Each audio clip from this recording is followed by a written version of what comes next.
So, guys, I want to talk about All Elite Wrestling, and this has been something that's been, really vexing me for a long time, and it's really their trios division. Like, quite honestly, AEW could have something really, really big with the trios division, and right now they've just been passing around titles. Like, you've really like the Mogul Embassy's been holding the ROH 6-man titles for a very long time, and they've done nothing with that. And especially since you have Swerve as the AEW champion, that's a little foolish that they're not holding titles or pursuing titles. And then also you have the Acclaimed hold the ROH, hold the AEW trios titles, and you did nothing. They were really, it was just there for them to hold gold, really. And they didn't really have a lot of feuds outside of Bullet Club Gold. And now Bullet Club Gold is holding two titles, and I do think that it's for a couple of reasons. That there's some potential on that team. And then the other issue is that, they've kind of treated Jay White like crap, really. Obviously, he lost to a one-legged man when he faced MJF at Full Gear last year, and he's been anticlimactic. So it might be something where they say, okay, well, at least you're a duo champion, be happy with that, really. And he's won the title before, so at least you can kind of say that he's been a multiple championship winner in AEW. But, definitely there's a lot of things that they can really do. I think I'm going to list off a couple of people that should be competing for the AEW Trios Champion. The first one is Shane Taylor Promotions. Anthony Gogo just had a baby, so what if he was like, you know what, I want to be a champion, during that time, when that baby gets born, really. So what would happen if he faced the AEW Trios Champion at Wembley Stadium? For the titles. It'd be him, Shane Taylor, and Lee Moriarty, if I'm correct, really. And that would be good, too, because, again, they've not done their full potential. And, unfortunately, Shane Taylor is a big man. And what do they do with big men? They make big men actually lose matches for smaller guys, really. So that would be a good motivation. The second people would be the Young Bucks. Honestly, with the EVPs, you take any three of them, and they have a match. On any card, it's going to be fire because they know how to work together. Then you don't know who you're going to face, really. Imagine if you are the Acclaimed and you don't know it's going to be Okada or Jack Perry in one of the Bucks, or it's the Bucks and Okada or the Bucks and Jack Perry. Really, there's stuff you can do with that. The next one that you can do is you can easily do the Undisputed Kingdom.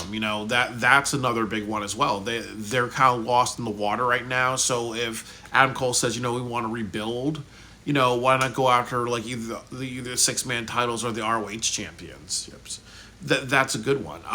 The fourth one I would say is the Learning Tree, because obviously you have Chris Jericho, Brian Keith, and Big Cass. That would make an interesting team. Imagine if you want to sell out the Death Before Dishonor show, you have Chris Jericho there, like he is a draw. That would be really great. Very overlooked one is you could have done Adam Copeland, Daniel Garcia, and Mark Briscoe, or that could have been Adam Copeland, Eddie Kingston, and Mark Briscoe. Imagine if they compete for the Truth title. Imagine if their egos got in the way, and then you have like Mark Briscoe, ROH champion, versus Daniel Garcia, or ROH champion Mark Briscoe versus Adam Copeland. Imagine that, really. Like using the Trios title as a way to have a camaraderie, and then eventually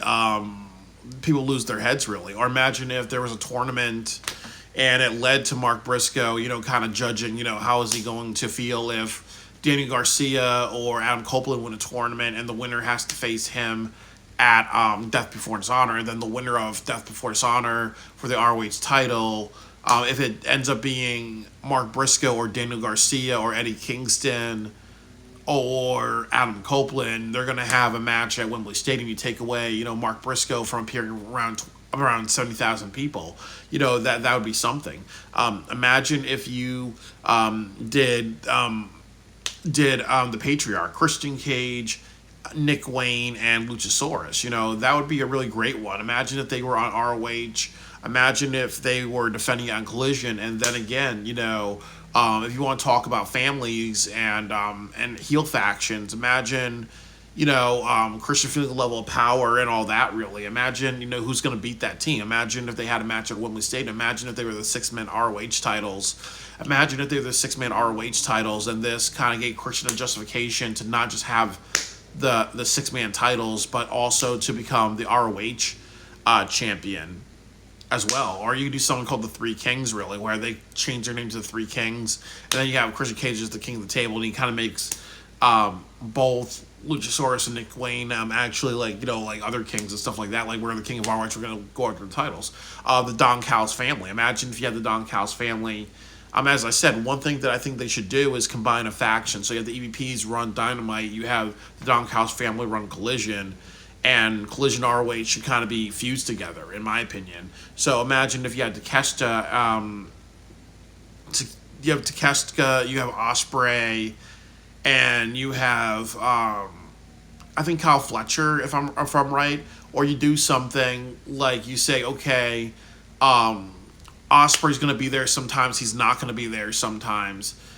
Because he travels, or maybe he lies to Don Callis saying that he's stuck in the airport or whatever, and then it's actually revealed that he's questioning with his heart that he's with the heel faction, and then eventually he leaves and he has to go through all the members.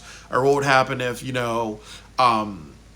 the opponents actually win the match, the trios match, and then Don Callis was on the microphone and says, "No, you didn't. You didn't have the right opponent. These are not the right three people.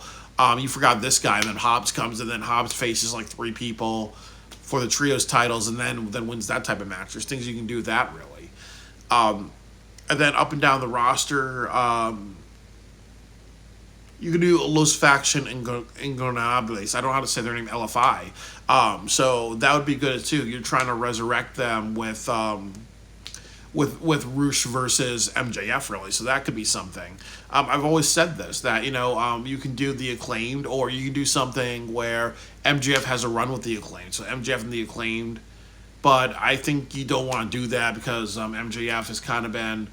We've seen him kind of have a bromance comedy thing, so he'll be going back into that. And you could have FTR, and you can actually have the Blackpool Combat Club. You can have FTR and find another wrestler with them. There's so much that you can do with this. And that's good because you have now you have maybe if you have 10 people, 10 different teams, that's 30 people. You have 30 people jobs, you make people competitive. Or you do 60 people, it's 60 people. And then you actually have them go after the ROH tag team, 6-man, and then ROH, then the AW trios. And then it's like, which one's better, or one wants both, or or they kind of are it's two heels are happy with we're there to conquer all, or you have a rivalry. So there's so much that you can fucking do with that title. And it's good because honestly, the AEW needs to do two things. They need to kind of cut down their roster, or they'll need to say, okay, the factor is that who should we keep? We should keep people who are drawing money. We should keep people who will job to the people drawing money, and we need to keep the people who care about being there and be wanting to be educated on being bigger stars, really. And as I said, a trios title would be great for that. You have people feuding and make it about ego and winning titles and wanting to be double champions and singles champions. And what if you have a trios team like you have Will Ospreay in it, and he's now the Intercontinental champion, and now he's holding the tag team. Now he's holding the trios title, and he's a person that likes to be a workhorse, and then that kind of wears on him because he's doing both, really. There's so much that you can kind of do with this, and it's really egregious that AEW overlooks it. And how many times I've kind of said this, that what you could do is that at Death Before Dishonor, you should say these things. You should say that the ROH Tag Team title, the ROH World Championship, the ROH Women's Championship, and maybe the 6-man titles, they're all going to be defended at Wembley Stadium. But the thing about it is, obviously with Wembley Stadium, that should be a 5-hour show, really. So imagine if there was a 6-man team like Shane Taylor Promotions, and they're like, you know what, Bullet Club Gold, they have both titles, really. Imagine if we took one of their titles and we won and we became a champion. Or imagine if something happened where Bull Club Gold are told to go to the EVP office, and then what happens is that they walk out with a briefcase, and then they're told that they got $1 million to give up the AEW Trios title, just because the Young Bucks want to have that as additional gold. So you're going to have the Young Bucks in a Trios team, and they bought their title really. And there was a ruling that, like imagine if there was a match at Forbidden Door where it says that the EPs get a little bit more power or complete power of AEW, and they decided to allow that to happen where they can buy a championship, or they have a match there's a dive really, or there's a dive or a finger poke of doom type of thing really.